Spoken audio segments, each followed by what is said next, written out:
Today we're going to look at the molar mass of carbon dioxide. Molar mass is grams of substance per mole, or the grams of the substance in 1 mole. So the molar mass of carbon dioxide, you just take the atomic weights from the periodic table. Carbon has 12.011 and oxygen is 16 and 16 for the second oxygen. So we add all those together and we get 44.011, or we'll just round it off to 44 grams as our target. And so we were going to verify this 44 grams per mole by looking at the experimental results, and so we'll see how close we can get to this. We're going to use baking soda and vinegar. They react and will release carbon dioxide. So to do that, we're going to take a balloon. We need to stretch it out a little bit, and we'll put it on a funnel. And then we have 8.75 grams of sodium bicarbonate. And we'll just put that in the funnel and then tap it down until it goes into the balloon. And then we can take this off and set it aside. Okay, we also have vinegar, and we're going to put that in our test tube here in a minute, but we need to get its temperature. So we're going to measure the temperature of vinegar. We'll give it a minute to equalize.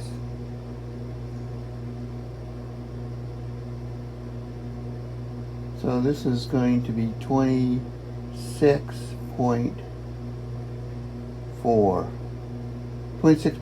milliliter, 26.2 degrees Celsius. So I'll write that down, 26.2 degrees Celsius. And we'll need the atmospheric pressure, and we'll get that from our weather station up front of the classroom. Alright, so I'm going to add my vinegar into this test tube, and I want it clear to the top so that there's no space for gas to collect there. We want to just measure the amount of gas in the balloon. Alright, now we're going to put the balloon on here carefully, but we don't want to tip it yet.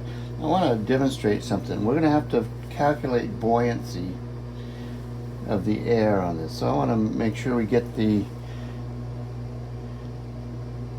mass of it before we start. So 139.373, and then if we start tipping this up, there's a law that's conservation of mass, and it says that conservation of mass, we're going to have the same starting materials as the end materials. Well, there's some other stuff going on here, and we're going to investigate that here in a minute.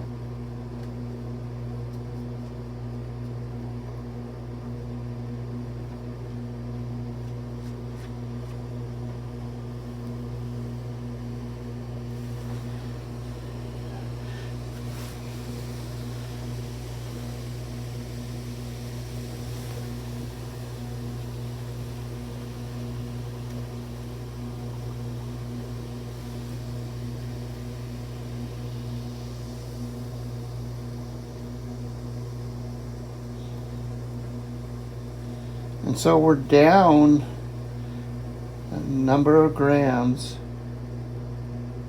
So we started at 139, we're clear down to 137.625, and it's still dropping as we generate more. And that's because the air pressure is going to be pushing up on the balloon and making this way less than scale. Think of a helium balloon, it floats, even though you have things underneath it attached to it. It'll still full, and as it floats, it lifts up that weight. Okay, so I'm going to finish this off by rinsing out the inside of the balloon.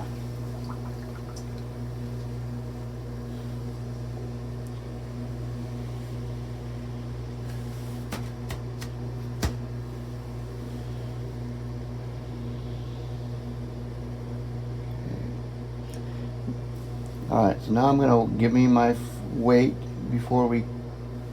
So this is going to be the weight at the end of the reaction.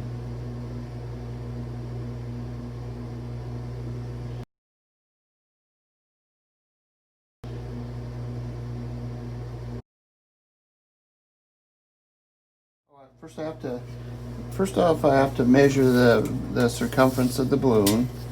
So I'm going to wrap the sewer's tape, seamstress tape, around the thickest part of the balloon.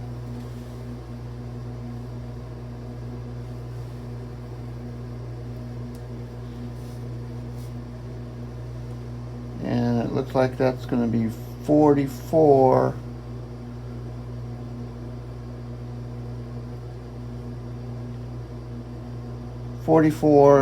centimeters.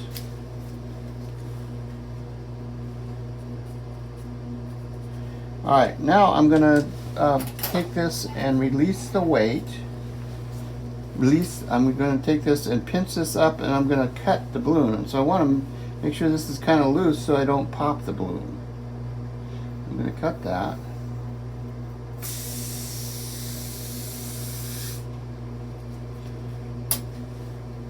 And I'll reweigh it. And so my final weight is 136.522. Alright, now I have my data. I just need the pressure from the front of the classroom, and then I can do my calculations. Alright. So the pressure is 29.61 inches of mercury, and we'll use that in our ideal gas law equation.